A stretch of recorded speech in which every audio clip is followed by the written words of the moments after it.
A nossa convidada esta semana é a Comissária Europeia para a Estabilidade Financeira e Mercado de Capitais, Maria Luísa Albuquerque.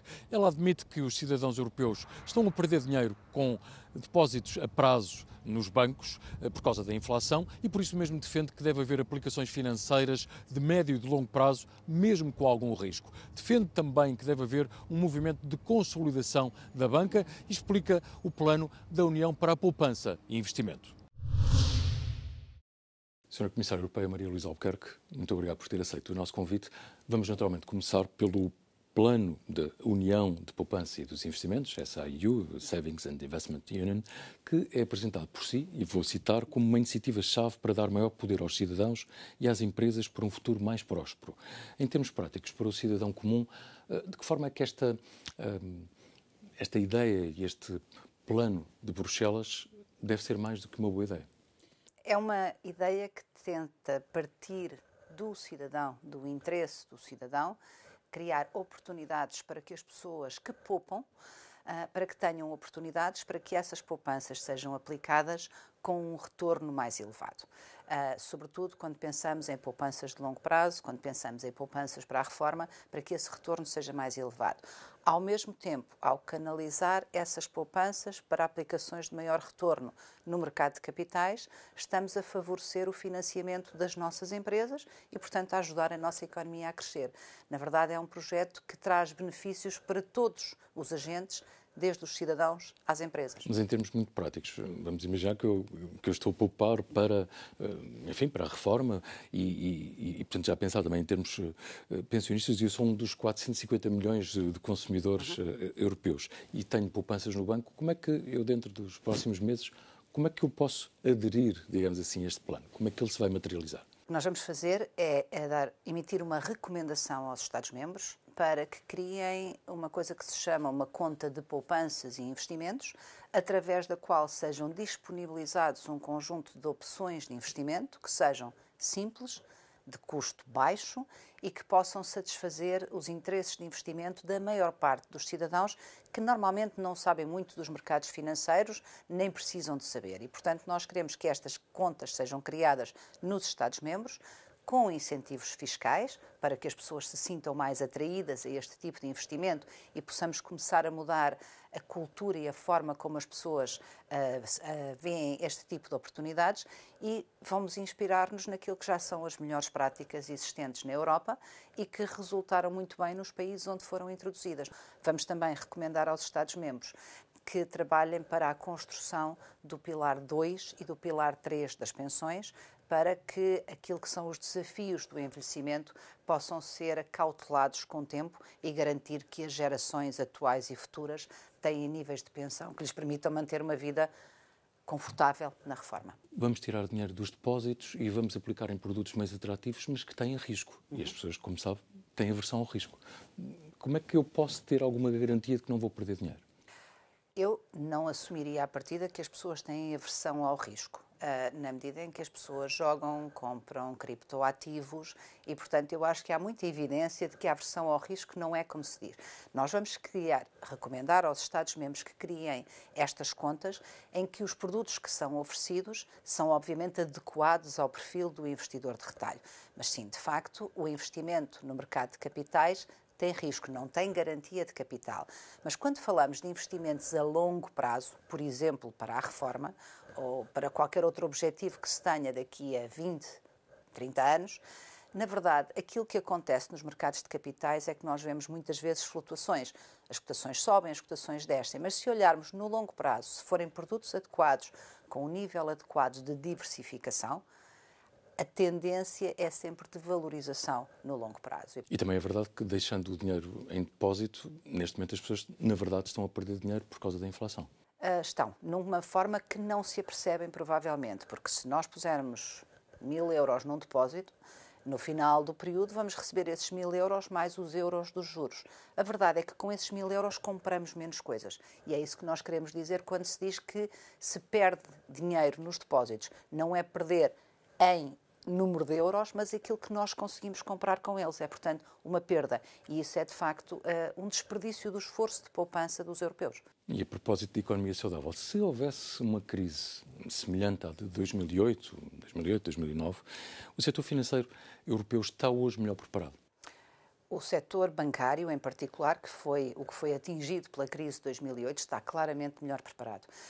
Aliás, nós tivemos um stress test da vida real em 2023, com a falência do Silicon Valley Bank nos Estados Unidos, com o problema do crédito suíço na Europa, e a verdade é que os nossos bancos passaram muito bem por essa fase de turbulência, o que mostra que toda a nova regulação financeira, o enquadramento que foi criado na sequência da grande crise de 2008, funciona e temos um sistema bancário francamente mais robusto. Mas no caso dos bancos, enfim, conhece bem esta crítica, eles têm tido melhores resultados também porque há uma baixa remuneração dos depósitos e porque têm carregado no valor das comissões.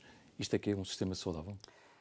O sistema, enfim, a pergunta que me colocou foi como é que nós reagiríamos a uma crise. A questão que me está a colocar é de natureza diferente.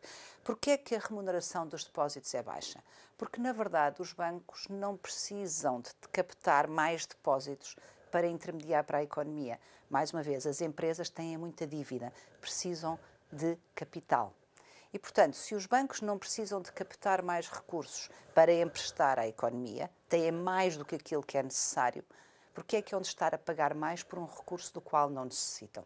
Ainda olhando para a banca, naturalmente que defende a liberdade de circulação de capitais na União, mas ela é compatível com posições proteccionistas de alguns governos e da própria banca? E estou-me a lembrar naturalmente de um caso mais recente, no país que conhece bem, e eu também, de Portugal, em que o governo português, o Ministro das Finanças, por causa de uma intenção de um banco espanhol em avançar e poder ficar com mais...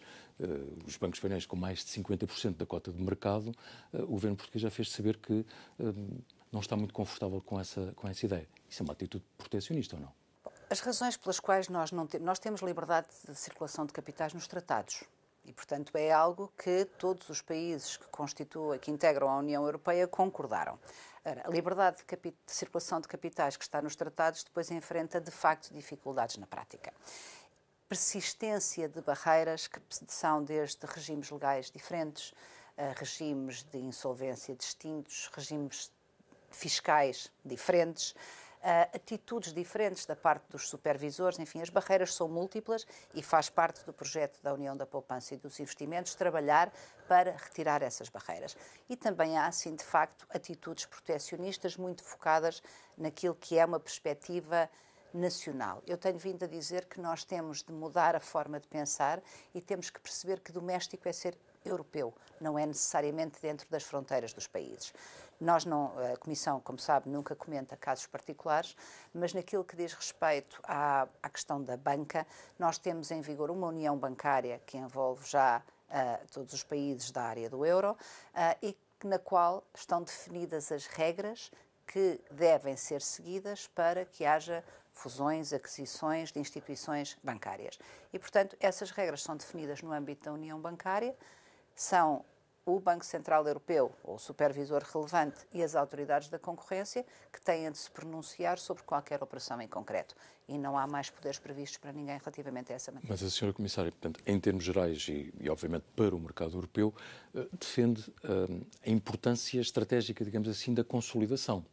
Isto porquê? Por causa de termos mais músculo, maior capacidade para enfrentar, por exemplo, a concorrência do mercado norte-americano? Para nós percebermos qual é a dimensão adequada, temos de pensar qual é o nível de concorrência que estamos a enfrentar, qual é que é o mercado relevante. E eu vejo a Europa como competindo no seu conjunto relativamente a outros blocos internacionais. E para nós competirmos com os Estados Unidos, com a China, com os grandes blocos internacionais, nós precisamos de um músculo que representa a Europa no seu conjunto, a União no seu conjunto e não cada um dos Estados-membros de per si. Porque nenhum de nós é suficientemente grande, mesmo os maiores, ou suficientemente poderoso para fazer face a esse nível de concorrência. E, portanto, nesse sentido, nós precisamos de empresas, e bancos também, que sejam capazes de competir nesse espaço, que sejam capazes de competir com as grandes instituições financeiras globais para oferecer melhores serviços, mais serviços, a preços mais competitivos e ser capaz de servir melhor aqueles que são os interesses da economia europeia. Como sabe, vivemos aqui uma data simbólica, porque 12 de junho de 1985, Portugal e Espanha assinaram o Tratado de Adesão à então CE, portanto à União Europeia. Será que é tempo de os portugueses e outros países se prepararem por uma redução dos fundos? Ou, desculpa a expressão, é inevitável o desmame?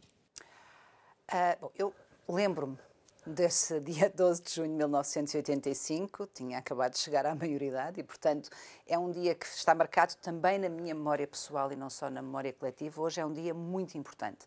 A União Europeia constitui para Portugal um passo extraordinário em todas as dimensões, na consolidação da democracia, na forma como nós nos integramos no espaço europeu, naquilo que foi ao mesmo tempo o benefício para Portugal por pertencer à União e o benefício para a União por passar a ter Portugal entre os seus membros.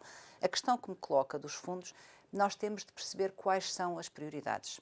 Onde é que temos as prioridades para fazer a afetação dos recursos que são sempre escassos, por definição. E também perceber que, por exemplo, os fundos destinados à convergência têm a ver com a relação, a distância a que cada um de nós está da média. À medida que entram novos países que vêm de patamares mais baixos, essa média desloca-se e a nossa posição relativa também. Mas, de facto, todos os países que recebem esses apoios retribuem com a sua capacidade de desenvolvimento e de crescimento, e eu diria que a ambição de qualquer país deve ser deixar de ser um beneficiário líquido e passar a ser um contribuinte líquido, porque o que isso significa, na verdade, é que somos mais ricos, que é, julgo eu, aquilo que todos nós queremos e aquilo que a Europa nos tem ajudado a construir. Sra. Comissária Maria Luísa Albuquerque, foi realmente um gosto estar a conversar consigo aqui na Euronews. Muito obrigada e um bom dia.